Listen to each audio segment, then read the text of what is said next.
350 kg, 100 km/h GPS. Ça monte, Waze est en train de s'affoler. On y croit à fond. Allez, donne tout ce que t'as. Bonjour à toutes et à tous, j'espère que vous allez bien, bienvenue sur Roadsters TV. On se retrouve aujourd'hui pour une petite vidéo un peu spéciale, je vous l'avais annoncé dans la dernière vidéo avec le guide d'achat. On arrive à la fin de la période estivale, les vacances sont terminées pour la plupart d'entre vous. Et avant de reprendre des sujets un petit peu plus sérieux, j'ai décidé de faire un break et de faire quelque chose d'un petit peu original. Aujourd'hui, on est avec Victorien. Salut Vito. Bonjour à tous, bonjour Defo. Pourquoi est-ce qu'on est avec Vito aujourd'hui? Eh bien parce que Monsieur Victorien a fait l'acquisition d'un véhicule dont d'ailleurs je vous ai parlé dans la vidéo de la Dux 125. Je sais pas si vous vous souvenez, mais je vous avais dit que je préférais infiniment vous voir rouler avec une Dux 125 qu'avec un scooter. Et par exemple, dans les scooters, il y avait le Forza 125. Comme par hasard. Comme par hasard. Donc en réalité, eh bien, Monsieur Victorien a fait l'acquisition d'un Honda Forza 125 que je vais vous présenter, mais ce n'est pas vraiment le sujet de la vidéo. Aujourd'hui, le sujet de la vidéo, c'est... Victorien, tu pèses? Je pèse 95 kg. 95 kg. J'en fais une centaine. Le Honda Forza 125 fait 161 kg tout plein fait. Donc le sujet de la vidéo aujourd'hui est très simple. Un scooter 125 cm3, 350 kg, 100 km/h GPS. On va voir si on peut y arriver. On va donc faire un petit tour de ce Honda Forza 125 rapide, hein, on n'est pas sur un essai de véhicule. Il s'agit ici donc d'un scooter 125 cm3, donc notamment très intéressant pour les personnes qui souhaiteraient acheter un véhicule alors qu'ils ont le permis B et qu'ils veulent un 2 roues. On peut passer une formation de 7 heures qui permet du coup d'accéder à cette catégorie-là. Et donc le Honda Forza 125, c'est un petit peu le véhicule le plus premium qu'on puisse trouver finalement dans les scooters 125 cm3. Il vient se mettre directement en frontal du X-Max chez Yamaha. Et on a pas mal de petites choses sur cette nouvelle version 2021 qui vont, je pense, faire plaisir aux aficionados des scooters. La première chose qu'on peut remarquer, c'est qu'effectivement, au niveau look, ce Honda Forza 125 est quand même assez racé. Je trouve ça fait partie des scooters les plus jolis. Je ne suis pas personnellement un grand fan de ce type de véhicule, mais je trouve qu'effectivement, on est sur quelque chose qui rend plutôt pas mal.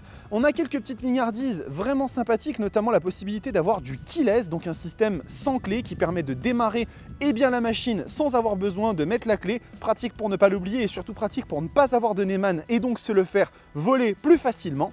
Et puis on va avoir également des petites choses assez sympas qu'on va passer en revue. Il faut savoir que cette machine elle est équipée donc de la motorisation ESP, donc qui sort 15 chevaux, qui est passé aux normes d'homologation Euro 5, 15 chevaux à 8750 tours minute et quelques petites nouveautés assez sympathiques. L'une d'entre elles est notamment cette petite bulle qui, jusqu'au modèle 2020, était réglable de façon manuelle et qui à partir de maintenant est réglable de façon électrique. Cette dernière gagne également une course supplémentaire de 40 mm, ce qui permet d'avoir un petit peu plus de confort quand vous êtes à haute vitesse, entre guillemets, même si ce genre de véhicule ne prend pas non plus des 200 km/h, le sujet n'est pas là. Et on a ici une petite instrumentation, ma foi, relativement lisible, assez sympa. Bien évidemment, moultes équipements. Donc là, Victorien a mis un petit tablier pour pouvoir effectivement se protéger des éléments quand il fait un peu froid. Le petit démarreur ici, le bouton pour démarrer le véhicule. Donc vous avez ici toute l'instrumentation. Alors c'est lisible, c'est un petit peu fouillis je trouve en termes d'informations. Il y a beaucoup d'informations mais ça reste quand même très très lisible. Et ce que vous voyez en fait juste à droite et donc à côté du contour, c'est une information qui est totalement véridique mesdames et messieurs. Ce véhicule consomme 2,6 litres au 100, c'est hallucinant, avec une contenance qui lui permet d'atteindre 500 km d'autonomie annoncée par Honda. Et de ce que j'en ai vu dans les tests, c'est relativement proche de la vérité. On va également regarder ici la selle directement passager qui offre un grand espace de contenance. Ici on peut caser sans aucun problème deux casques intégraux, donc ça lui fait déjà un bel espace tout simplement. Donc si vous voulez transporter des courses, des objets ou même juste ranger vos casques pour ne pas vous les trimballer avec vous quand vous êtes en balade, c'est parfait. Donc voilà, le Honda Forza 125, véhicule qui est également équipé sur cette année d'une prise USB qui remplace la prise 12 volts, c'est dans l'air du temps et ça me semble totalement adapté. Et finalement un véhicule qui répond bien à une demande assez simple qui est celle d'avoir quelque chose de pratique, d'efficace, de confortable et de relativement stylisé. On va se lancer tout de suite dans notre petit tour, voir si on arrive à atteindre ces 100 km/h GPS avec plus de 350 kg en ordre de marche. A tout de suite.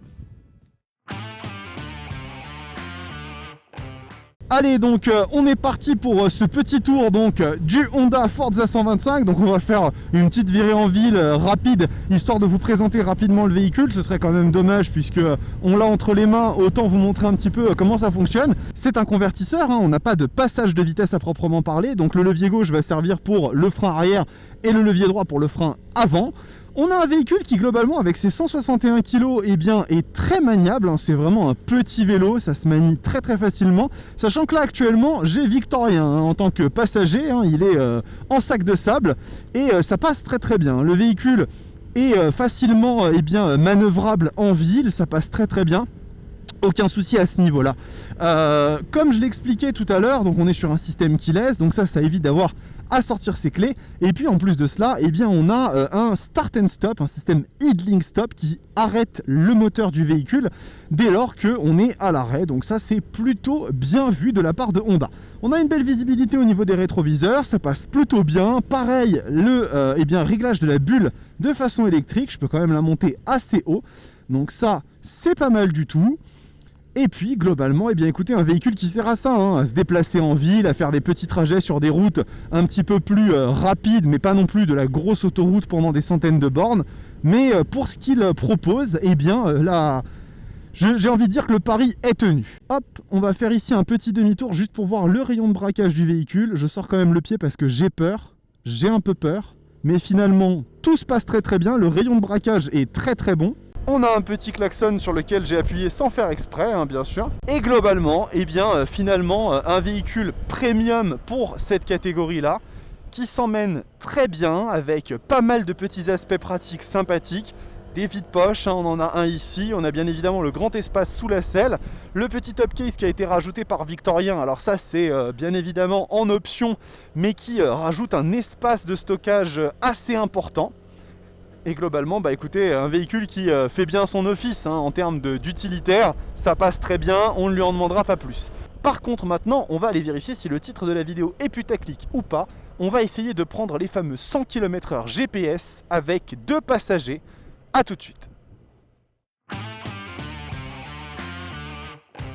Allez, on est parti pour tester eh bien, cette vitesse max du eh bien, Honda Forza 125. Donc ce véhicule, il est donné pour 115 km/h quand vous êtes tout seul, mais là il y a 350 kg et on va essayer de voir ce que ça donne. On tourne la poignée à fond, on est à 68 km/h et le véhicule indique un 80 compteur, mais nous on n'est pas du tout à 80 GPS, mais ça monte, regardez, on est maintenant à 76 km/h. Est-ce qu'il va réussir à les prendre? Ça monte doucement mais sûrement, on n'a pas encore atteint le pic de puissance, mesdames et messieurs. Les 15 chevaux à 8750 tours minute. On est à 83 km/h, 84 exactement. Ça monte. Waze est en train de s'affoler. On atteint presque le 100 km/h au compteur, mais pas en GPS. Les 100 km/h GPS, en tout cas, les 100 km/h compteur ont été atteints, mesdames et messieurs. Donc ça, c'est plutôt beau. Et on va devoir freiner et rendre l'antenne, malheureusement. Mais on va refaire un deuxième passage au demi-tour. En tout cas, le pari a été tenu sur le compteur. Et ça, déjà, c'est pas mal. Je tiens à vous rappeler quand même qu'on est dans des conditions qui sont très loin de les conditions d'utilisation de la plupart des gens. On est sur 350 kg en charge sur le véhicule pour 15 petits chevaux. Allez, on est reparti et on réessaye sur cette belle ligne droite d'atteindre les 100 km/h GPS. Notre petit Forza 125 essaye quand même de montrer qu'il en a dans les tripes. Il s'accroche du mieux qu'il peut. Allez, donne tout ce que tu as. On y croit à fond. Et les 100 km/h compteurs ont été atteints et on est à 91 km/h, 92, 94. Et malheureusement, nous allons devoir rendre l'antenne à 95 km/h, mesdames et messieurs, en GPS pour le Honda Forza 125. Je dirais qu'on est quand même très loin d'un mauvais score pour ce petit scooter. 15 chevaux, 125 cm3 pour les permis B. Eh bien écoutez, franchement, et encore une fois, j'ai appuyé sur le klaxon sans faire exprès. Encore une fois, je pense que, eh bien, on peut le dire, il s'est quand même bien défendu. Il a accroché 95 km/h GPS avec 2 beaux animaux sur lui. Donc bravo à ce petit Honda Forza 125. On arrête ici pour la partie dynamique et on se retrouve pour la conclusion. Et bien voilà mesdames et messieurs, on a fini ce défi. Alors bon, on n'aura pas atteint les 100 km/h GPS.